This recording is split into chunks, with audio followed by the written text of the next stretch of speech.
and send it out later by social media as well as email. So again, thank you, Nicole. I'm going to hand over the reins to you. Thank you very much.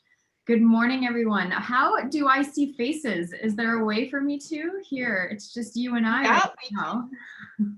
We can change it up now so that everybody's got some video.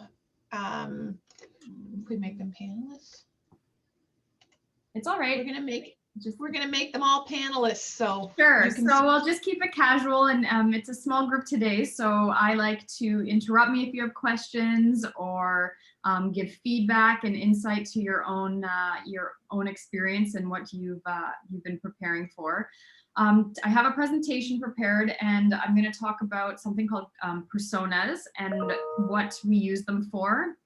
And what some companies have been doing with them. There's faces. Hello, Monica. Yeah. So I'm going to jump into that, but I do hope that you join the conversation and don't feel like you have to stay on mute the entire time. So we can try to have a conversation here over the next hour. So it is an interesting, I do need to share screen. So if someone can make me a host to please do that, so then I can share the presentation. Make host right now. I think we can all agree it's going to be a very different year this holiday season. We're going to be facing different shopping patterns, different experiences. We're probably making our own choices in how we might shop this year. So we are going to look at what that looks like from the consumer's point of view here.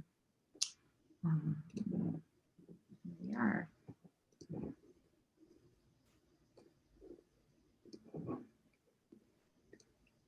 All right, preparing for the 2020 holiday season. As I mentioned, there is not just us that are realizing it. It is, you know, I'm stating the obvious, but there are some of those big CEOs and leaders that are in retail that are they are agreeing that this is going to be crazy, and we're all going to figure it out together. So I think that's one thing. I think there's been a real community gathering around what's happening, and there's been a lot of sharing data, which has been absolutely excellent. But we're going to try to figure out what we can do about it. So first, before we jump into what are we going to do about it and what are personas, I'm just going to introduce you to who I am. Then we're going to look at what a persona is if you've never seen one. And then we're going to talk about how do we use these personas? What do we do with them? And then, as I've mentioned, there's been some sharing of data across industries, and I haven't pulled that data myself, but I am trusting that the data that some of these companies have been setting forth are trustworthy, and I'm going to bring that information forward to you, and we can talk about what to expect, and we can start to talk about what we can do to support your businesses and businesses in the community to help with this. So as you mentioned, I am the owner of Collaborative House Marketing. I have an economics degree from the University of Waterloo, and I've been doing this for a very long time now. It doesn't feel like that long, but it has been a while. My work is really in digital strategy, but I work with every type of business. And when it comes to digital, if you're not using digital to at least drive people to your brick and mortar store or to initiate relationships, then you're really missing out on an opportunity here. So, but today we're going to talk about what some of the very large companies, the tools they're using to be able to be successful, and some tricks of the trade and how they apply that knowledge to their marketing programs and even their product development and whatnot. So as you mentioned, I work with a very broad spectrum of companies. Collaborative House, we have, I think, 10 employees at the moment, and we work from every size company, every budget that there might be, no matter how small, charities, nonprofits, all the way up to, you can look at some of these and, you know, these are just to, you know, be impressed with. In this tiny little town of Midland, these are the type of clients that cross my desk and that my team gets to work on as well. And we really do have an office on Main Street, Midland, and we work in a niche space that allows us to work with such amazing companies. So Mondelez is actually the global owner company of Oreo and all the brands that are under that. And we've got to do some really cool digital creative thinking with that team to try to educate their brand managers on the creative marketing options they have and how they can leverage data to do some very cool things. Lint is actually something that came up since COVID. If you believe it or not, Lint didn't ever sell their products online. They sold them through Amazon, but they are now rushing to get to that Christmas launch as well, so that they can, if you're like me, I think everyone in your house probably gets some lint at some point. Santa brings it and it gets in that stocking somehow. So if we're not shopping in stores, what are they doing? So we are working with them right now to support them on that. Interac is a client that is also going through working with us on a little bit of a digital transformation from a content perspective. But if you can imagine Interac and what your relationship with is them, you can imagine the amount of data they can collect on our shopping habits. I've been able to see that shopping data come in as I work with Interac and get to use it to apply to plans and strategies with that client. Unfortunately, there's a confidentiality. So I'm not going to be bringing Interac data to us to this presentation, but I'm relying on another payment company that has actually publicized a whole bunch of the shopping information so that we can understand user behaviors and talk about those when it comes to holiday shopping and users. So that is fun as well. And then there's just, there's a broad spectrum of activities that I do with these companies, but it is definitely all over the map in how our team works and the experience that we have. So that is a little bit about us and what we're currently working on. But what I want to talk about is personas. Personas are something that have really been started to be leveraged in marketing probably only in the last 5 years, I think, as the industry focuses to user-focused design, user-centered design. No longer are we, hey, I like this, so I think I'll sell it, or hey, I invented this thing and I'm going to figure out a way to sell it to people. Now, companies that are disrupting, that are successful, they're saying, how do I really figure out what people need? And then how do I produce a product, a solution, a marketing strategy that fits that person? And also, how do I set priorities? I think that we all can agree we can't sell to everyone. That's a ridiculous idea. We can't make everyone happy. It's an impossible thing to do. So how do we figure out who we can make happy? How do we figure out where we can build the biggest revenue and have the most success, and not waste time in a place trying to market to people that are not the right fit with us, don't want our products, and how do we figure that out? Well, the real answer is building personas. And then using those personas to help drive our decision-making in many aspects of our businesses. So personas, once said and done, they might look something like this. And these are what we term as persona cards. These are cards, an example of cards we put together for 2 different clients. So on the left is a nonprofit financial association. And on the right is FCT. You might be familiar with them. We're working heavily with them. They are a title insurance company. And they do a ton more when it comes to their bank offerings and offerings to lawyers. So these are after a very long period of discovery workshops, research workshops, and talking to a lot of people that are frontline workers or the clients themselves. Through a series of carefully designed workshops, we come up with understanding the needs, the motivations, the pain points, and the opportunities with each of these type of people. These are all specific to these businesses and organizations. And I've actually am showing you 2 that have a little bit more complicated businesses, as they are not consumer-focused businesses. So I'm happy to actually get out of this B2B space in mind when we talk about the 2020 holiday season and start talking about consumers and what the consumer personas are for this year. So as I mentioned, how are we going to use these? So one thing that happens is that all companies can get all charged up and ready to, we're going to create personas. It's going to help to drive decision. And then they create them, and these cards just sit on a shelf and they don't actually get applied to their decision making. So it is also, not only do we do these, we have to educate companies on how to apply them. So once you figure out your personas and where you can drive the most revenue, where you have a loss and it's not worth it, you can start to make decisions. So if you know that someone is not going to buy from you, then don't focus on products or services or solutions that would try to drive business with them. If you're doing any kind of online advertising, don't focus on those users. Stop spending money putting ads in front of them if they're not the right persona to meet your needs. Also, different people need different kind of language or education or hand-holding. Everyone has a different level of digital understanding. If they're going to do e-commerce, if they're not, if they're going to come in store, where's their level of comfort with COVID and wearing masks, not wearing masks? Are they going to not even come into a store, or are they going to come in? So there's a whole wide range of how you might want to understand clients outside of your own business. So don't just consider what you do, but understand what their greater needs are. Are they in from a COVID perspective? Do you still want to be able to provide services to people over 70 that are in a high risk group that might be taking this more seriously and they're not coming out of their homes? If you want to service this group, then you might need to make changes. You might have to talk a different language. You might have to educate differently to let them know what you're doing so that they can feel safe and secure shopping. So there's a lot of different things that you could do just to be able to try to get over some of those pain points with certain users.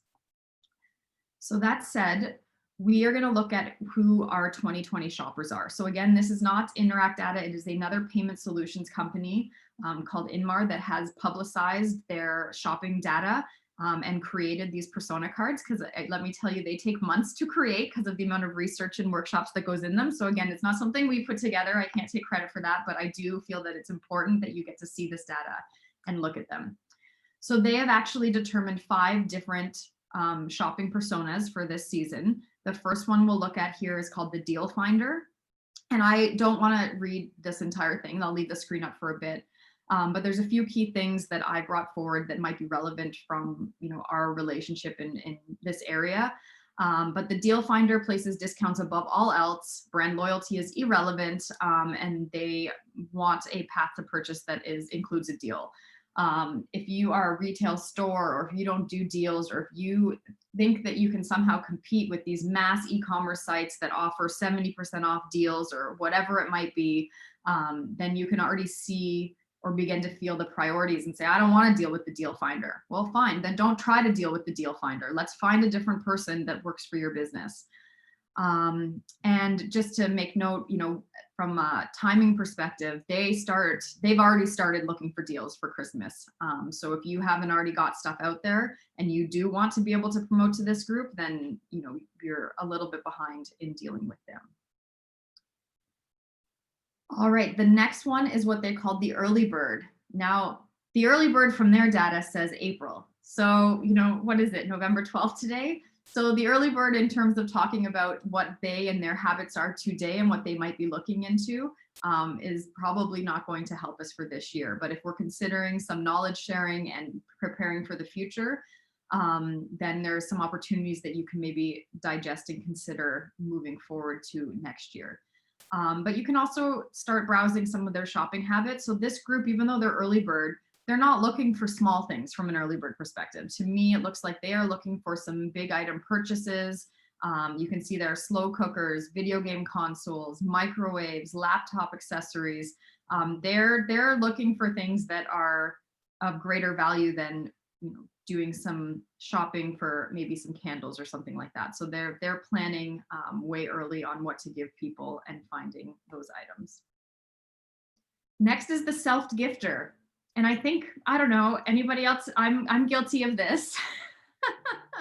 So I think when we're talking about holidays, I think it's fabulous that this company has brought this forward, and they have payment details. They have data that acknowledges that people are doing this, and that is when they are out shopping, they are buying themselves things, and that they feel no guilt in buying themselves a gift, especially during COVID, during a time in which we're like, we need to self-care, we need to look after ourselves, and we make up any excuse to buy something for ourselves at the same time that we are maybe considering gifting to others.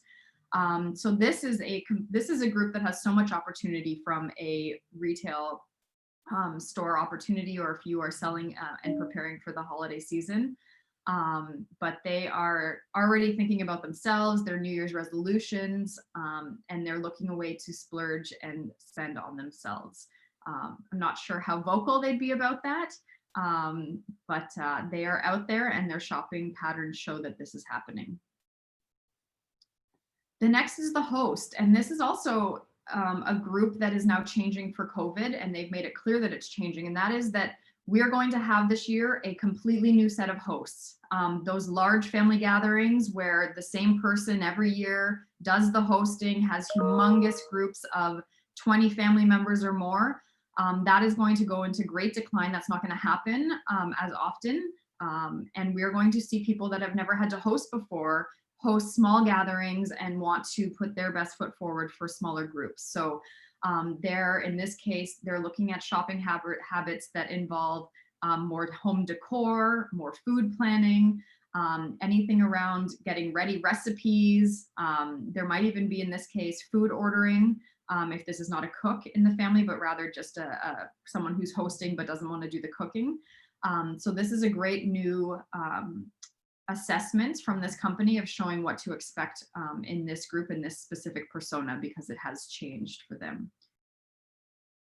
Then we have the last minute shopper, and no matter what, this is going to happen. And I think there's an expectation in the industry right now from an e-commerce and delivery that there is going to become massive delivery issues between now and Christmas, because the delivery systems are going to get completely bogged down with the amount of e-commerce shopping.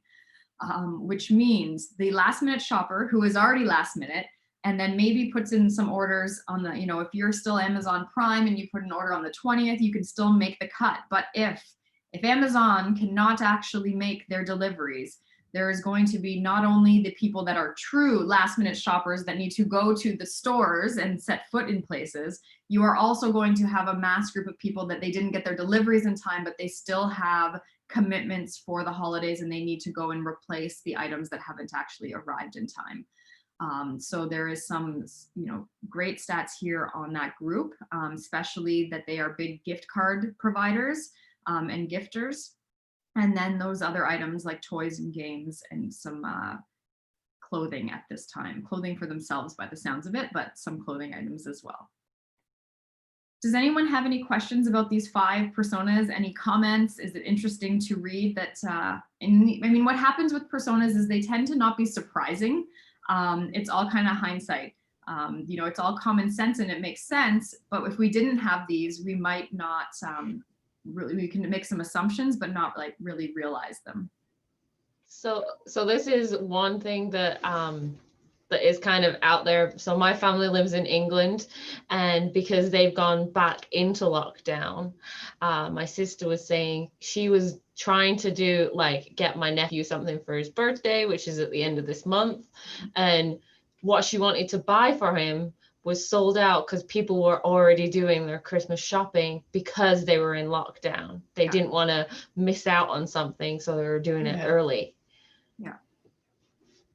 Yeah, and it's completely changed the behaviors, that's for sure. And it's such a shame for our local downtown and stores. And the idea here is that we can still try to figure out where we can try to influence to bring some of that traffic in again and meet the needs of these groups. So the last minute shopper is still going to have a need to go and put foot in store and just make sure, and we need to make sure they realize they can still get certain things in stores and that our stores are ready to deal with that. So Nicole, I also think the self-gifter is really interesting, and you don't see much marketing for this group, I don't think. So I think that's got some real potential perhaps for our local businesses, because I myself never think to, well, I might buy myself something, but you do feel guilty. So if there's any kind of marketing that could take away the guilt. Everybody's doing it. You're not alone. So don't kind of idea. Yeah, absolutely. So we're going to go through what can we do for these groups now and how can we apply that. But at the end, I'm hoping that we can have open discussion to think about even more ideas on how any businesses on the line or any of our community businesses can also support these groups. So what can we expect from them? Okay, so the self-gifter, I think we're only looking at 3 now. I think I've eliminated some that aren't as appropriate for, I've already eliminated the ones that I don't see a lot of opportunity with, which is the first thing that a business should do after they've done their personas, eliminate the low priority or the unsuccessful personas that we're not going to convince to make certain sales. So on that topic of self-gifter, so the self-gifter is still influenced by promotion. So buy one, get one. Okay, well, I'll buy one for someone, but I'm getting one for me. That kind of relationship, right? And they also, if we're looking at the age demographics, there's 40% of this group is between the age of 45 and 54. So they do have disposable income, they're doing all right, and they feel that they can do this. And then there, just from a stat that is helping to bring this knowledge forward is that there is a massive increase in post volume for self-gifting. So a lot of this data is not only payment data, but it's cross-referenced with social media. So when we do personas, we don't just look at one intake of research information. We tend to look at many inputs of information, and then we validate across other data inputs. So personas may start with workshops and talking to people, but once the information is in, we cross-reference against, well, is that what social media patterns are telling us? Do we actually agree with this group of people? Okay, great, that makes sense. Now let's look at the specific payment and shopping data that's been brought forward, and that's where they're getting the age demographics and some other data here. So there is people that are proud to be self-gifters, and they are also showing that they bought themselves gifts, and they're posting on social media that they got a new pair of shoes or they did something. One thing to make clear here is that they apparently, from a payment perspective, they are focusing on athletic apparel, clothing, shoes, cooking, all those things that are kind of, I don't want to call them self-help, but wellness and self-care, things like that. The host, so this is that group that is slightly changing. It's not the same this year. We're going to see more hosts than we have before, doing smaller gatherings. And we are seeing a 400% increase in the amount of people that are talking about being a first-time host and that they're preparing for or they're thinking about, which is massive for this group of people. 81% of shoppers are planning micro events, so small gatherings that they want to host and plan. And 28% of conversations are about web hosting, so planning a way to do it digitally as well. So in that case, maybe they're sending packages or delivering things to each other before they all get on a call. Who knows how they're doing that in small communities, or if they're doing that in larger, like faraway destinations.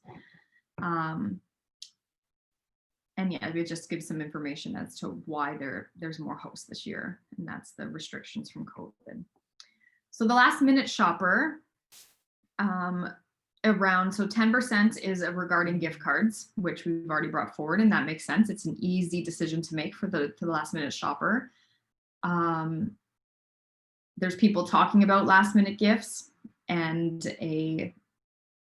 the age demographic, which is quite a reflection of where we are in life and how things are. The 25 to 34-year-olds are this last main group of 30% of that group is in that age demographics. And I'm going to admit that is me. I am a last minute shopper as well.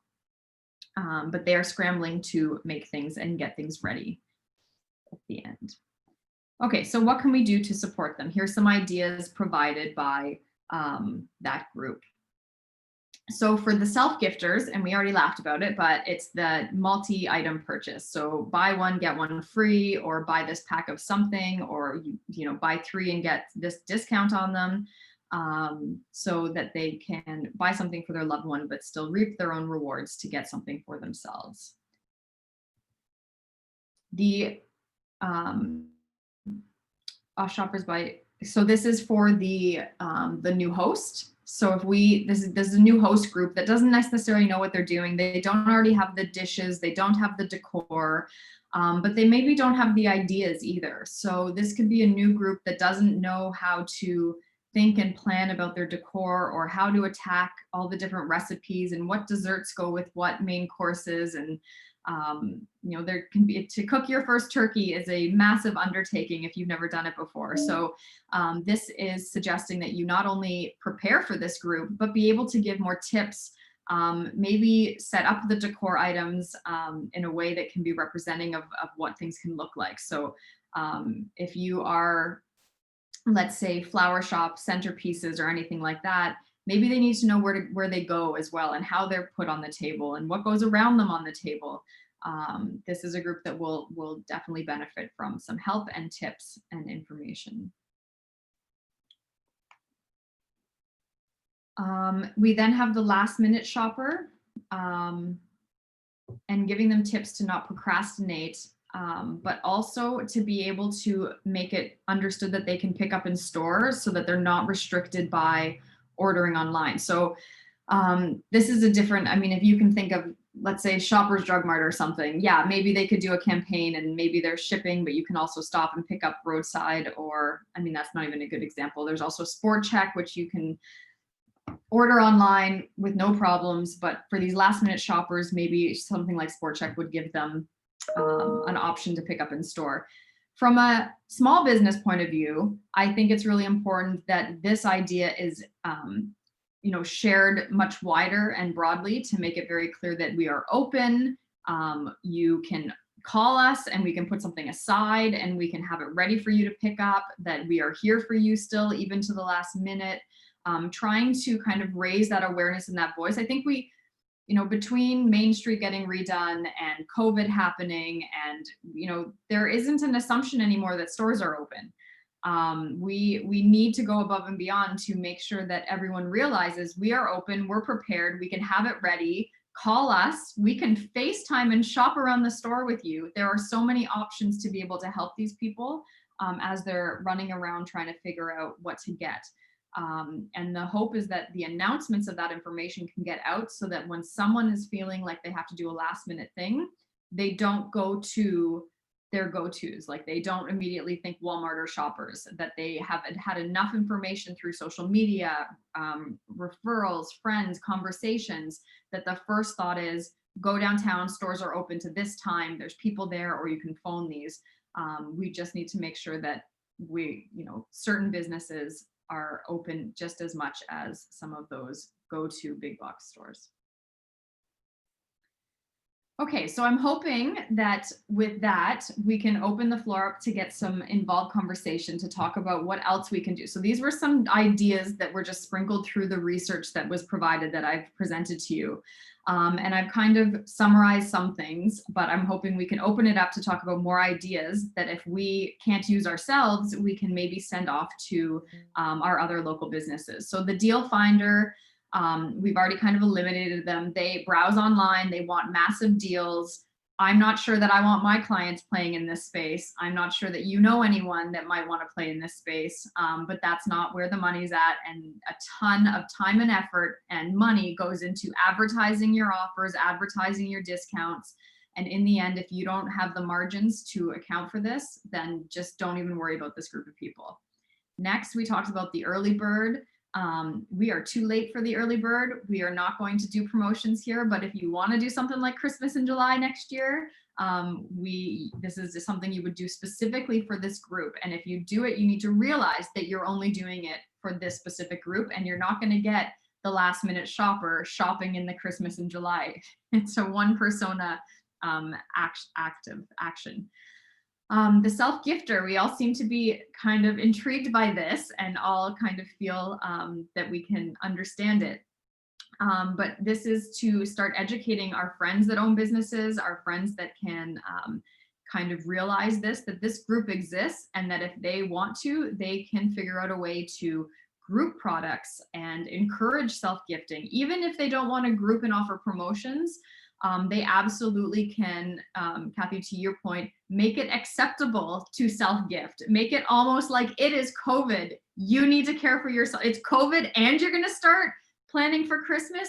Take care of yourself. Make sure to take downtime. Here, buy this candle. It's going to help you. That could work for this group. The host. So anyone, and I think with the host, this can be expanded, not just from a retail perspective. If there is people that have cats, dogs, and they are not used to having groups of people at their houses, maybe it would be a good time for any kind of dog kenneling or pet support companies to try to reach this group and let them know, hey, we can, remember, if you're hosting and you're not used to having kids over at your house and your dog's not good with you, you have options, because they've never maybe dealt with that as an option before, of having to remove a certain pet or animal from their house to be able to do something. So trying to think outside the box of how this information could help other businesses as well. And then the last minute shopper is just be ready for them. If you're stocking up on products, then make sure that you have those small, quick items that work for a multitude of different type of people, but then also always have gift cards ready and available to sell to this group. So with that, I've gone over kind of what I've put forward and some ideas and things I've thought about, but I'm hoping that going over some of these has inspired some thinking, and you can share some ideas too with these groups. So I just wanted to add, Nicole, hi, Hi. by the way.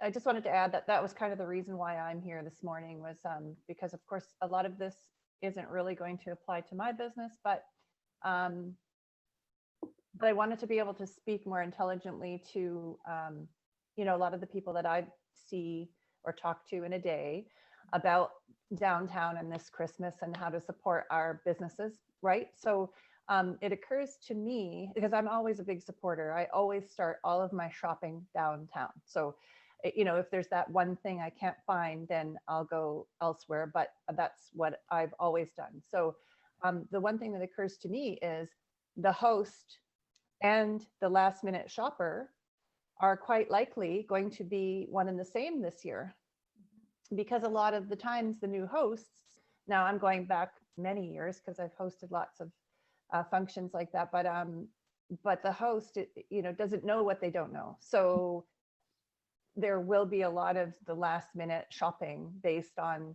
the fact that they're hosting for the first time. So that's kind of a wonderful thing for people that are marketing to the host and or the last minute shopper, because they can combine their efforts and make it really impactful, I think.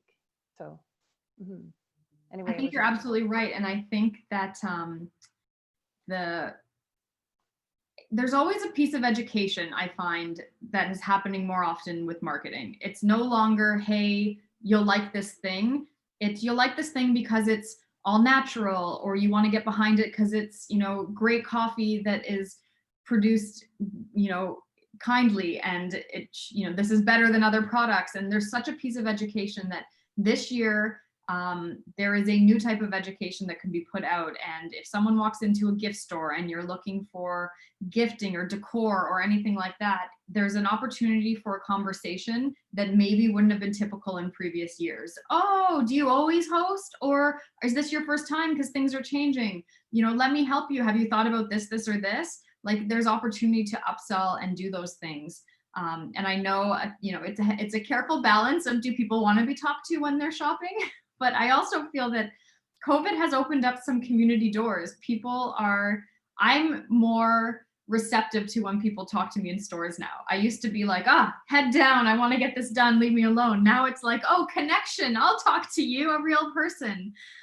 So there's probably some actual in-store behaviors that are changing, because I know mine have as well. It's also that I used to be a smiler, just like smile and nod kind of, you know, like crossing each other's paths on the street or within a store aisle. And you don't have that opportunity anymore with masks on. So now I find myself actually saying hello as a nice gesture rather than just trying to smile and move on. And maybe the smile was such a Canadian thing. I don't know if so many people are now saying hello or things like that. So there's definitely behavior changes, and maybe there's more opportunity to talk and upsell and educate than there has been in the past. People might be more receptive.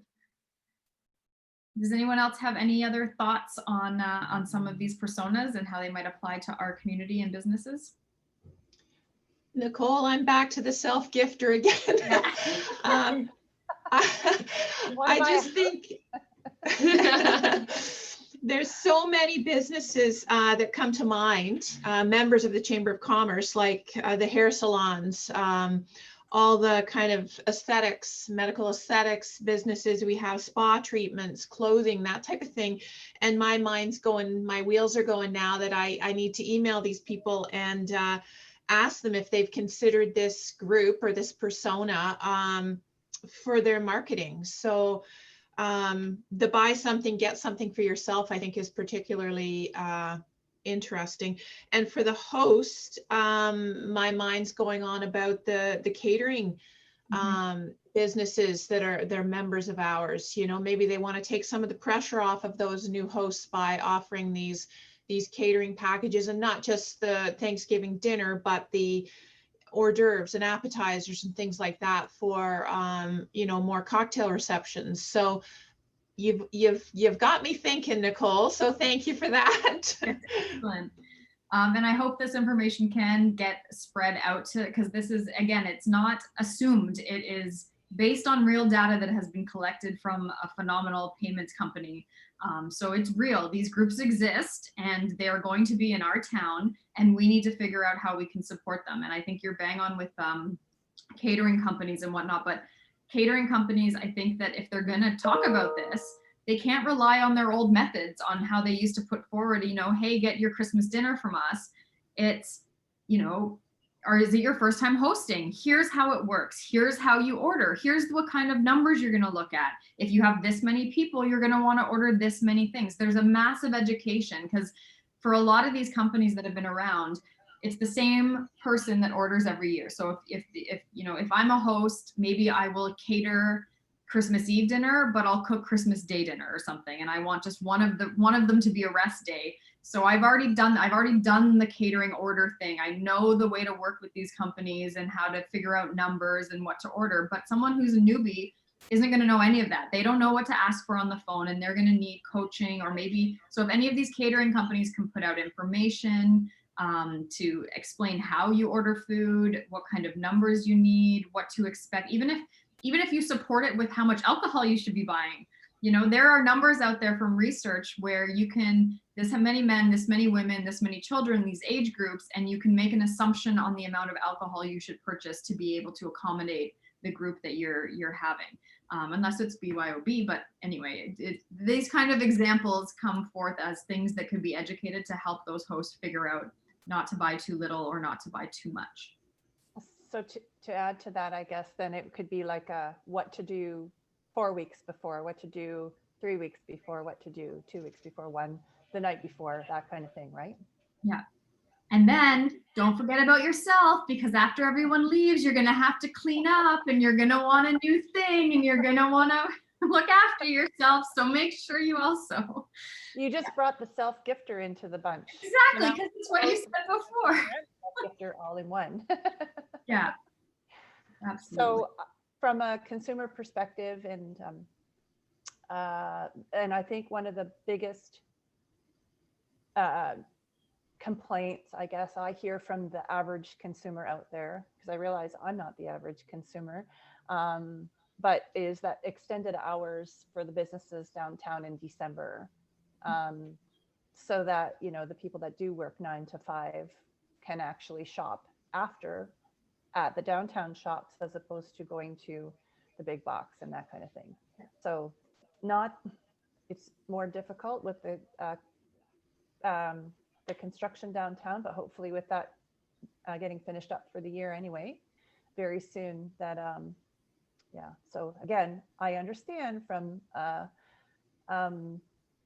being a business owner myself, and, you know, sort of wearing all the hats and doing all, you know, all the work through the course of the day, that a 20-hour day is long enough. But extending the hours, I think, especially in the evening kind of thing, to give an hour or two where people could actually go down and do some shopping without rushing around in the last 5 minutes, kind of thing, might be. Well, and this is where you could start to set priorities, because you can understand from the downtown group that there just hasn't been enough demand to want to be open past those hours, and that everyone's not making the same decision. So it's, you know, if I want to go into 3 shops but only 1 is open, then, you know, will I even bother going to the 1 when I actually wanted to go to the 3, or do I put it off to another time? But if you're focusing, if, like, say, so this is how we set priorities and we use personas. There is the last minute shopper persona.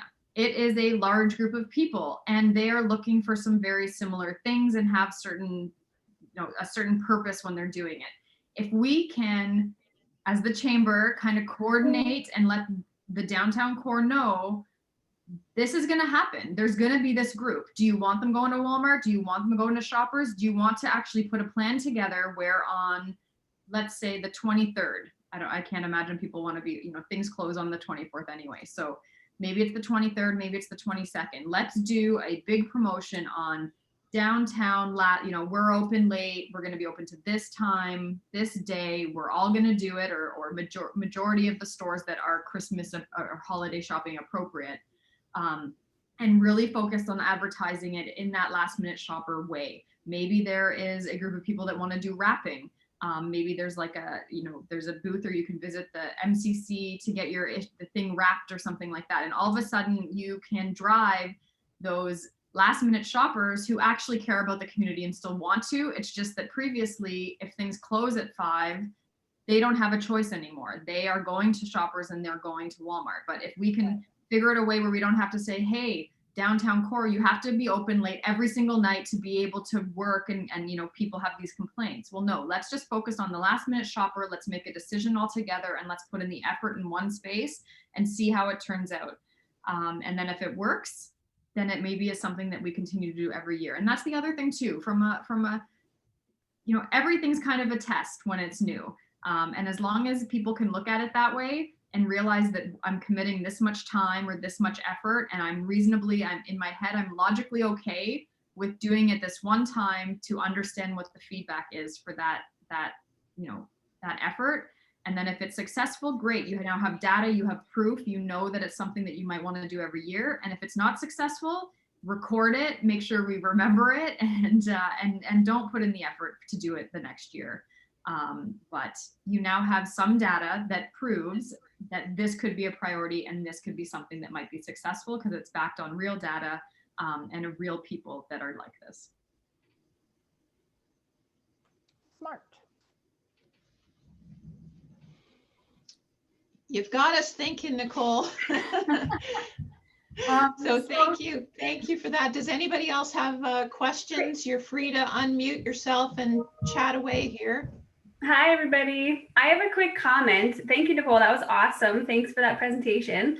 I just had a quick comment because one of the stores, I live in Bay Area, and one of the stores in town here was doing this, and I thought it would probably fit to the last minute shopper, actually all of them except for the first two. But what they were doing is they were offering early shopping times, or like to people who signed up for it. So you could go to their website and sign up for like a slot of time for an hour of shopping, because, and I know this is going to happen, especially if restrictions further and they get further, like if we have less amount of people inside at a time.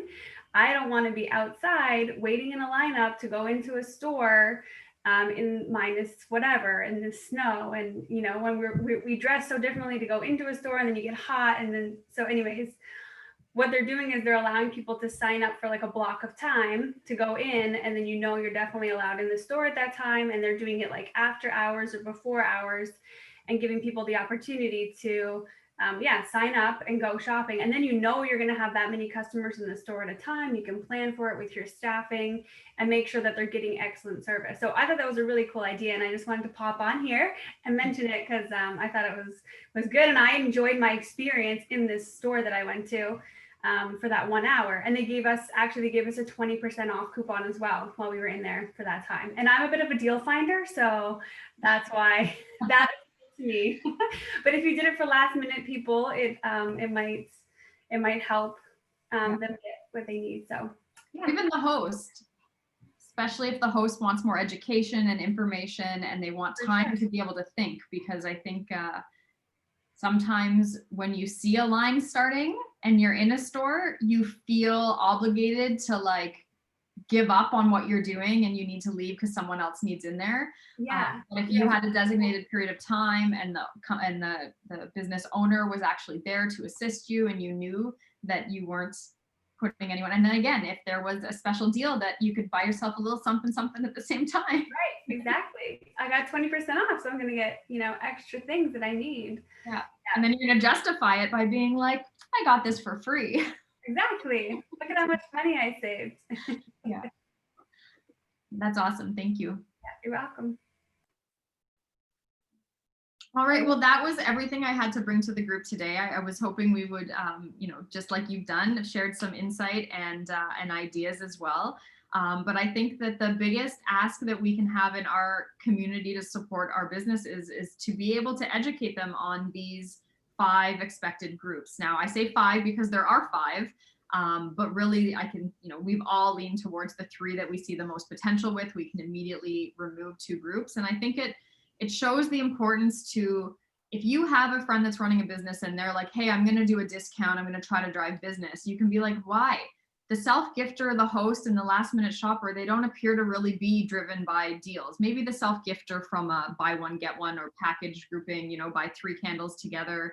But when it comes to actual discounting, it might be an incentive to do something like book the appointment or something like that, but it might not be the thing that actually gets them in the door. It might be a combination of things. So helping people decide where to put their money and where to put their efforts and things like that is important. So please share the knowledge you've learned if there's any little tidbits of information that have come out, and we'll see if we can support our local businesses and whatnot.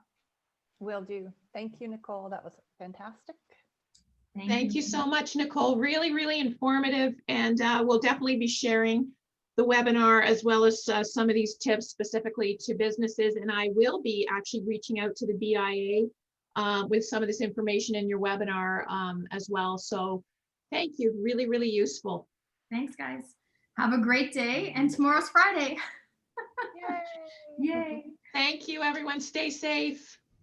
Okay. Have a good one. Thanks, Nicole. Bye-bye.